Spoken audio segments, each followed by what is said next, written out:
आज के टाइम में हर दूसरे इंसान के अंदर बहुत सारे सवाल भरे हैं। बिजनेस कैसे करे, बिजनेस करे तो क्या करे, और ये दूसरे बिजनेस वाले पैसे कमाते हैं या फिर नहीं कमाते।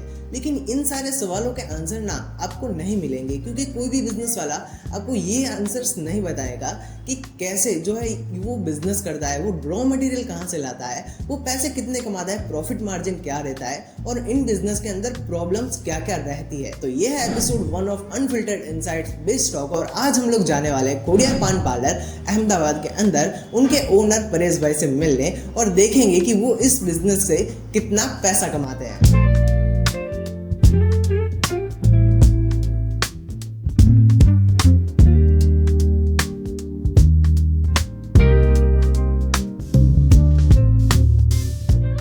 तो गाइस अभी हम लोग पहुंच चुके हैं कोडियार पान पार्लर परेश भाई से मिलने, और जानेंगे कि उनका जो बिजनेस है वो कैसे चलता है और इस बिजनेस के अंदर उनको क्या क्या दिक्कतें आती है, सारी चीजें। तो सबसे पहले आप लोग मिलिए परेश भाई से। तो हेलो परेश भाई, आप कैसे हो? तो आप पहले तो ये बताओ कि आपकी जो दुकान है वो किस लोकेशन में आई है और आपकी दुकान का एड्रेस क्या है? Uttam Nagar Kothiya hospital, diamond road, Saraswati school के सामने, फाइड नगर के सामने, राधा कृष्ण कॉलोनी। अरे बढ़िया। तो पहले तो आप हमें ये बताइए कि आपका जो बिजनेस है वो कैसा चल रहा है? अच्छा चल रहा है। अभी अच्छा चल रहा है। और दिन के मतलब कितने कस्टमर आ जाते हैं? मतलब 40-50 कस्टमर 40-50 कस्टमर आ जाते हैं।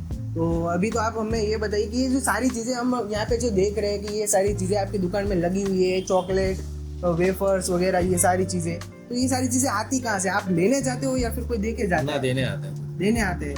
तो क्या क्या दे के जाते हैं आपको? सब जो डिस्ट्रीब्यूट, सबका डिस्ट्रीब्यूट अलग अलग आता है। बराबर। तो मतलब उसका जो रेट है वो क्या रहता है, मतलब कितना प्रॉफिट मार्जिन रहता है आपका? प्रॉफिट मार्जिन रहता है। प्रॉफिट मार्जिन अच्छा रहता है। और मतलब आप सारी मतलब चीज़ें में मतलब कमा रहे हो अच्छा। अभी किसी को चालू करना है ये बिजनेस, तो कितना इन्वेस्टमेंट लगेगा उसको? 4-5 लाख से बीते चालू हो सकता है। तो देखो भाई, अगर आप में से किसी को भी ये बिजनेस चालू करना है तो 4 से 5 लाख रुपए जो है आपको यहाँ पे लगेंगे, और यहाँ पे 40 से 50 कस्टमर आपको जो है डेली आ जाएंगे। तो अभी हम इनसे पूछते हैं कि ये बिजनेस चालू करने के बाद इनको क्या क्या दिक्कतें आ रही है इस बिजनेस के अंदर, और लोग यहाँ पे पैसा देते हैं या फिर नहीं देते। तो जो लोग यहाँ पे आते हैं ये सारी चीजें लेने, वो आपको पैसा देते हैं या फिर नहीं देते? रेगुलर कस्टमर रोकड़े वाला भी आते हैं, बाकी वाला भी आते हैं। बाकी वाला भी थोड़ा होते हैं, थोड़ा देते हैं, फिर बाद में चालू करते हैं, बाद में 10-15 दिन में देते हैं, बाद में फिर बात चालू करते हैं बाद में, ऐसा। अच्छा।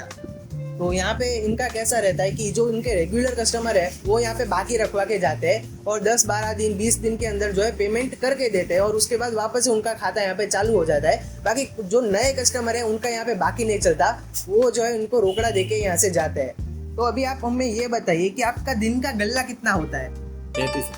3500 रुपये। मतलब 3500 रुपये आपका डेली का निकल जाता है, और इसमें आपका प्रॉफिट कितना रहता है? 2000। तो अभी आप यहाँ पे देख रहे हो, मतलब 3500 रुपये ये दिन का गल्ला करते हैं, उनमें से 2000 रुपये जो इनका प्रॉफिट निकलता है। तो ये बिजनेस कैसा है वो भी आपको समझ में आ जाएगा। वैसे अभी ये जो बिजनेस है वो कितने टाइम से कर रहे हो? 2016 से। 2016 से, यानी कि ऑलमोस्ट अभी आपके 8 साल हो गए ये बिजनेस करते हुए। तो क्या क्या दिक्कतें आई, मतलब कोई ऐसी कोई प्रॉब्लम आ गई हो यहाँ पे ये बिजनेस करते टाइम, और ये सब कुछ आया है ऐसा कुछ? प्रॉब्लम आते, छोटी मोटी प्रॉब्लम तो आते ही सबको। मतलब जैसे कैसी प्रॉब्लम आती है? तो कोरोना है, सब वो ये सब दिक्कत तो थोड़ी थोड़ी तो आती ही रहती है। बराबर। वैसे मतलब कोई पैसा कोई दिक्कत नहीं है ऐसे, तो भी बिजनेस मैंने चला है। कोरोना गया तो भी मैंने बिजनेस चालू बंद नहीं किया है मैंने। बराबर। और अभी ऐसा भी होता है कि मतलब कई सारे जो ऐसे कस्टमर आते हैं, रेगुलर कस्टमर भी होते हैं, वो पैसा बाकी रख के जाते हैं और उनको पैसा देते नहीं है। ये पूछ लेते कि ऐसा कुछ होता है या फिर नहीं होता। तो परेश भाई, आप ऐसा बताओ कि आपके कुछ जो रेगुलर कस्टमर है उनमें से कुछ ऐसे भी होंगे, कई बार ऐसा हुआ होगा जिसने पैसा भी नहीं दिया आपको, कभी पैसा दिए बिना चले गए, तो ऐसा होता है कि नहीं होता आपके यहाँ पे? 100 में 1 टका हो सकता है। 100 में 1 आधा ऐसा होता है। मतलब सारे मतलब अच्छे ही लोग आते हैं यहाँ पे। बराबर। तो देखो यहाँ पे जितने भी लोग हैं उसमें 100 में से 1 बंदा ऐसा निकल जाए तो समझ में आ गया, उसमें हमारा ज्यादा तो घाटा नहीं होगा, लेकिन थोड़ा बहुत तो होगा। और ये जो बिजनेस है वो पूरा का पूरा प्रॉफिटेबल बिजनेस है। अगर आपको भी ये बिजनेस चालू करना है तो आप 4 से 5 लाख रुपए इन्वेस्ट करके ये बिजनेस जो है चालू कर सकते हो। अभी इनसे बात करते हैं और जानते हैं कि ये जो है इस बिजनेस को कितना टाइम रन करते हैं दिन का। तो आप पूरे दिन में मतलब कितना घंटा ये दुकान चालू रखते हो? सुबह 7 बजे आ जाओ। बराबर, सुबह 7 बजे आ जाता हूँ और उसके बाद 12:30 खाना खाना चला जाता हूँ। बराबर। फिर बाद में 1:30 आता हूँ। हाँ फिर 4:30 दुकान में खोलता हूँ।